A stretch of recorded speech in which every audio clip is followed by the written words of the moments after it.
안녕하십니까? 구요한의 영성 산책 시간입니다. 오늘은 힘든 용서 안 하면 어떻게 되나? 라는 제목으로 여러분과 함께 은혜를 나누려고 합니다. 어느 나라의 한 종이 그 나라의 임금에게 빚을 졌는데 빚진 금액이 1만 달란트입니다.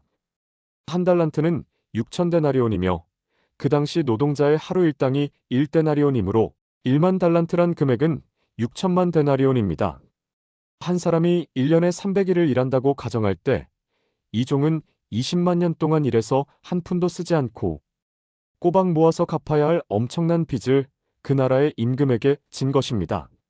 그 당시의 제도로는 빚을 갚지 못하면 자신의 전 재산은 물론 자신과 가족을 노예로 팔아서 빚을 갚아야 했습니다.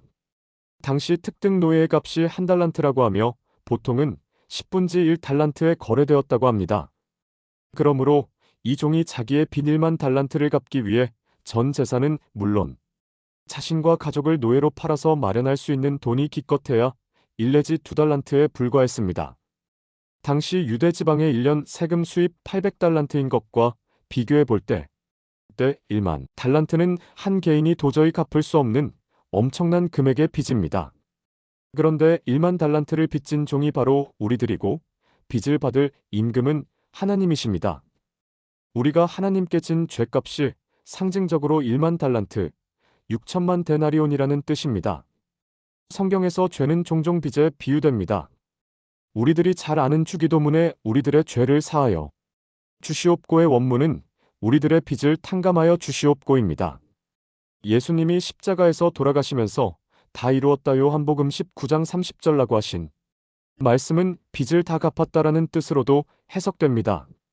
그런데 하나님은 1만 달란트의 빚을 갚지 못해 전 재산을 다 팔고 또한 자신을 노예로 팔아야 하는 이 종이 너무나 불쌍했습니다. 자비와 긍휼이 풍성하신 하나님은 이 종의 모든 빚을 공짜로 탕감해 주셨습니다. 하나님이 우리의 죄값을 탕감해 주신 이유는 우리가 잘나서가 아닙니다. 우리가 한국 사람이기 때문도 아니고 무엇을 잘하기 때문도 아닙니다. 우리가 1만 달란트나 되는 죄값을 갚지 못해 유황불이 헐헐 타오른 지옥 불못에 빠져 세세토록 고통을 당하는 것이 너무나 불쌍하여 하나님은 우리의 모든 빚을 공짜로 탕감해 주셨습니다. 죄 없으신 예수님께서 내 대신에 모든 죄값을 짊어지시고 십자가에서 피 흘리고 돌아가신 것입니다. 문제는 그 이후부터입니다. 1만 달란트나 되는 엄청난 빚을 탕감받은 이 종이 자기에게 빚진 형제에게 어떠한 태도로 대했습니까? 1만 달란트, 6천만 데나리온이나 되는 엄청난 빚을 탕감받은 종이 자기에게 100데나리온 빚진 자에게 취한 행동이 가관입니다. 대응망덕도 유분수지 빚진 동료가 사정하는데도 불구하고 용서하기는커녕 빚을 갚으라고 윽박지르며 멱살을 쥐고 끌고 가서 빚을 갚을 때까지 감옥에 쳐넣어 버렸습니다. 마태복음 18장 2730절. 이 소식을 전해 들은 하나님은 은혜를 모르는 무자비한 종을 체포하여 감옥에 넣어 옥졸들에게 붙이셨습니다. 주인이 노하여 그 빚을 다 갚도록 저를 옥졸들에게 붙이니라.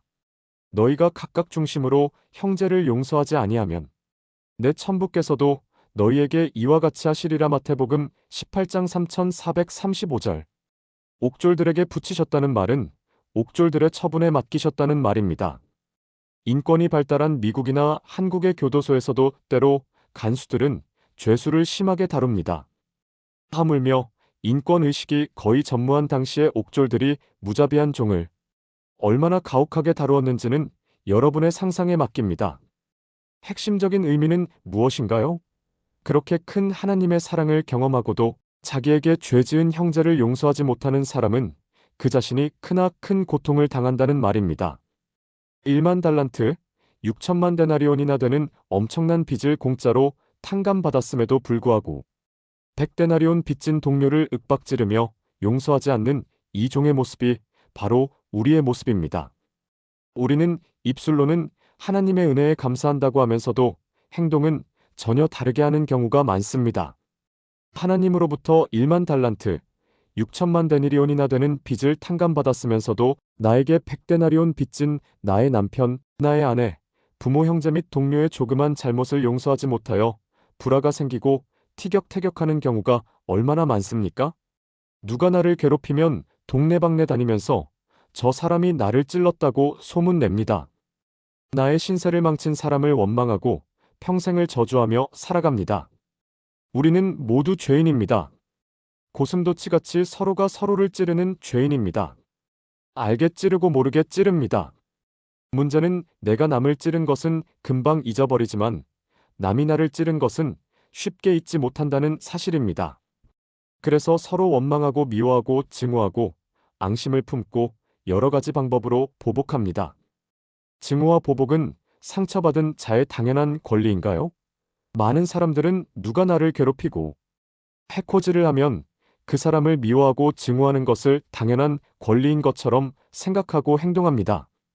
그러나 실제로는 상대방을 미워하면 할수록 내 자신을 괴롭힌다는 사실을 깨달아야 합니다. 증오심이 지나치면 혈압이 오르고 맥박이 뜁니다. 오래되면 화병이 나서 몸져 눕기도 합니다. 우리가 당하는 신체적인 병의 70%는 마음에서 오는 시민성 질병이며 분노에서 오는 병들이 대부분입니다. 어느 사람은 세월이 약이다. 잊어버리라고 합니다.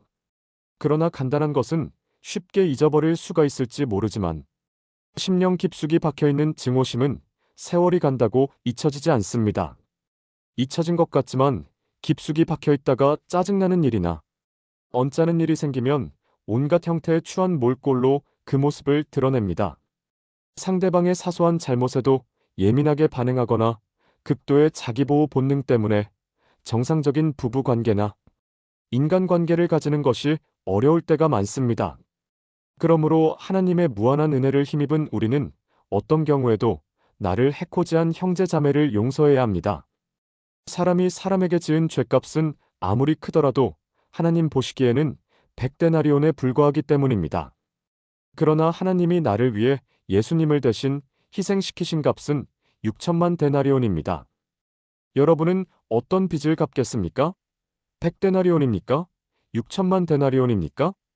용서하고 축복하십시오. 원수를 제대로 용서하는 방법은 원수를 용서하고 한 걸음 더 나아가서 축복까지 해주는 것입니다. 너희를 저주하는 자를 위하여 축복하며 너희를 모욕하는 자를 위하여 기도하라. 누가복음 6장 28절. 내 사랑하는 자들아, 너희가 친히 원수를 갚지 말고 진노하심에 맡기라. 기록되었으되 원수 갚는 것이 내게 있으니 내가 갚으리라고 주께서 말씀하시니라. 네 원수가 줄이거든 먹이고 목마르거든 마시우라. 그리함으로 네가 숯불을 그 머리에 쌓아 놓으리라. 악에게 치지 말고 선으로 악을 이기라. 로마서 12장 19절부터 21절. 많은 사람들은 원수를 용서하기도 힘든데 축복까지 하라니라면서 반문할지도 모릅니다. 그러나 원수를 용서하고 축복할 때 1차적으로 가장 큰 혜택을 입는 자는 용서하는 바로 그 사람입니다. 남을 미워하고 증오하는 병은 이 세상의 어떤 약으로도 치료할 수 없습니다. 미워할수록 내 가슴에 굵은 대못을 망치로 쾅 박는 것이나 다름이 없습니다. 이것을 치료하는 약은 오직 한 가지밖에 없습니다. 그것은 신약의 가르침, 원수를 용서하고 축복하는 일입니다. 내가 원수를 용서하고 축복할 때 나를 괴롭히던 증오의 가시가 뽑히고 내 심령에 평강과 안식이 임합니다. 이것은 바로 하나님의 방법이기 때문입니다. 용서하지 않았을 때 받는 불이익들은 무엇인가요? 형제자매를 제대로 용서하지 못하는 사람에게는 어떤 불이익이 있을까요? 그 반대는 축복이라고 할 수 있습니다. 첫째, 자신이 하나님의 용서함을 받지 못합니다. 서서 기도할 때 아무에게나 혐의가 있거든 용서하라. 그리하여야 하늘에 계신 너희 아버지도 너희 허물을 사하여 주시리라 하시니라. 마가복음 11장 25절. 성경적으로 말하면 우리가 죄 지은 형제에게 스스로 원수 갚겠다고 하는 것은 월권 행위입니다. 언젠가 모 국무총리가 대통령의 고유 권한을 건드린 월권 행위를 했다 해서 해임된 적이 있습니다. 원수 갚는 것은 하나님의 고유 권한입니다. 내 사랑하는 자들아, 너희가 친히 원수를 갚지 말고 진노하심에 맡기라.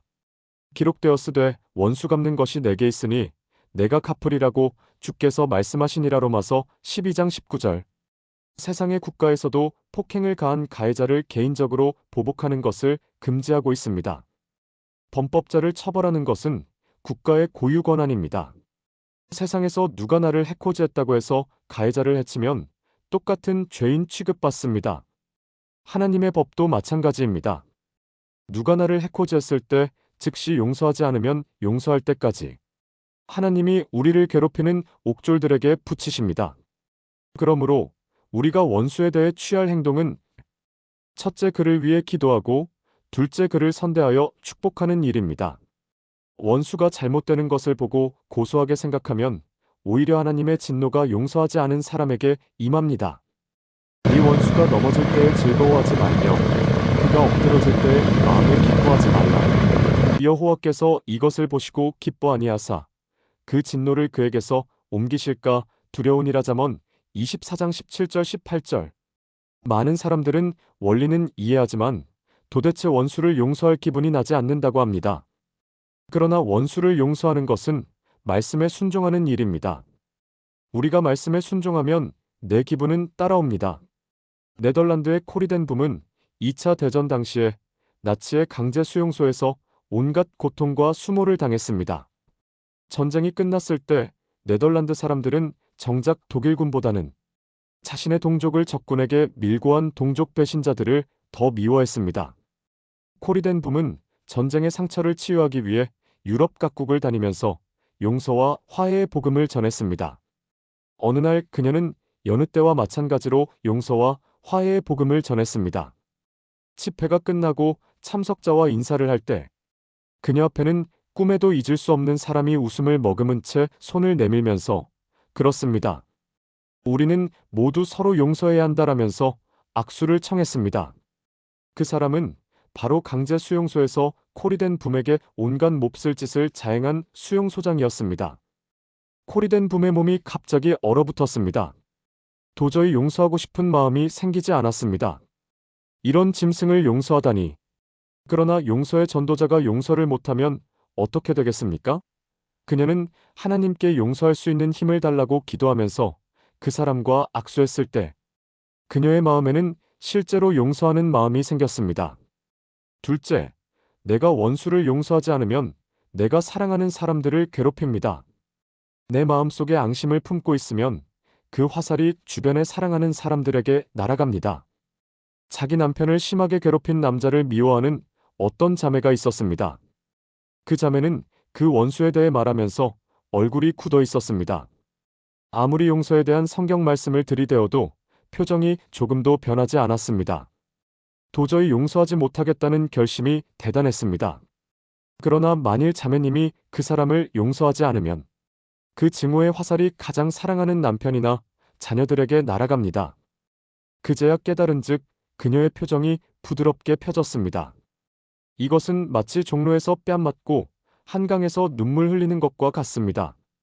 우리 속에 있는 증오라는 동물은 어디서 당했는지 개의치 않고 자극을 받으면 바로 주변에 사랑해야 할 사람들에게 화풀이를 한다는 사실입니다.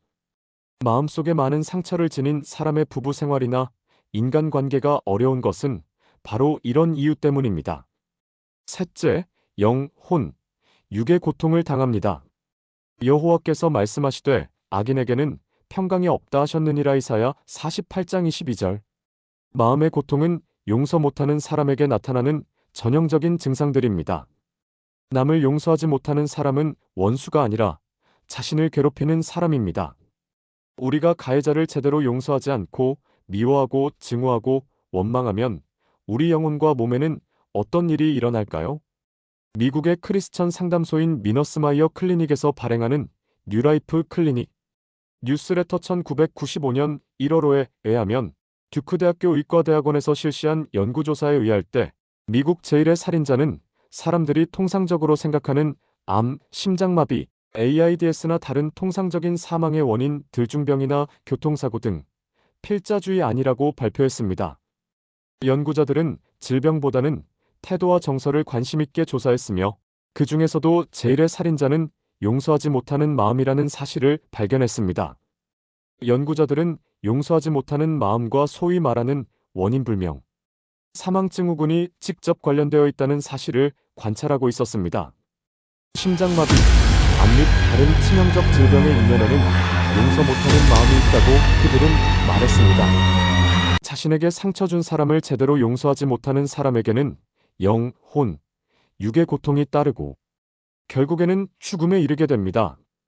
육신의 생각조의 영향을 받은 생각은 사망이요. 성령의 생각은 생명과 평안이니라. 로마서 8장 6절. 루이스 스미디즈는 너를 괴로움에서 자유케 하리라 해서 용서할 때 가장 많은 혜택을 받는 사람은 원수가 아니라 바로 용서하는 사람 자신이라고 말했습니다. 넷째, 기도 응답이 막힙니다. 사람이 귀를 돌이키고 율법을 듣지 아니하면 그의 기도도 가증하니라. 잠언 28장 9절. 많은 사람의 기도가 잘 응답되지 않는 이유는 마음의 분을 품으면서 하나님께 구하기 때문입니다. 다섯째, 하나님이 예물을 받아들이지 않으십니다. 22. 그러므로 예물을 제단에 드리다가 거기서 내 형제에게 원망 들을 만한 일이 있는 줄 생각나거든. 24. 예물을 제단 앞에 두고 먼저 가서 형제와 화목하고 그 후에 와서 예물을 드리라. 25. 너를 송사하는 자와 함께 길에 있을 때 급히 사화하라. 그 송사하는 자가 너를 재판관에게 내어주고 재판관이 옥리에게 내어주어 옥에 가둘까 염려하라. 마태복음 5장 23절에서 25절. 헛된 재물을 다시 가져오지 말라. 분향은 나의 가증이 여기는 바요. 월삭과 안식일과 대회로 모이는 것도 그러하니 성회와 아울러 악을 행하는 것을 내가 견디지 못하겠노라. 이사야 1장 13절. 원수는 용서하는 하지 못하면서 하나님께 예물로 때우려는 사람의 애물을 하나님은 기뻐하지 않으십니다. 마지막으로 여섯째, 마귀의 계책에 놀아납니다. 분을 내어도 죄를 짓지 말며 해가 지도록 분을 품지 말고 마귀로 틈을 타지 못하게 하라. 에베소서 4장 26절이 17절. 죄 지은 형제나 자매를 제때해가 지도록, 즉 하루가 지나기 전에 용서하지 않으면 마귀에게 공격할 발판을 제공하여 용서하지 못하는 마음을 통해 분노, 증오, 배신감, 죽음과 자살의 영이 역사하여 이후에 용서하는 것을 더욱 힘들게 만듭니다. 이런 경우 가누지 못하는 분노와 증오를 타고 악령들이 틈타는 경우가 많아서 용서를 더욱 어렵게 만듭니다. 이런 때는 전문 치유사역자의 도움을 받는 것이 좋습니다. 구요한의 영성산책, 힘든 용서 안 하면 어떻게 되나? 였습니다. 수고하셨습니다. 감사합니다. 주 안에서 평안하십시오.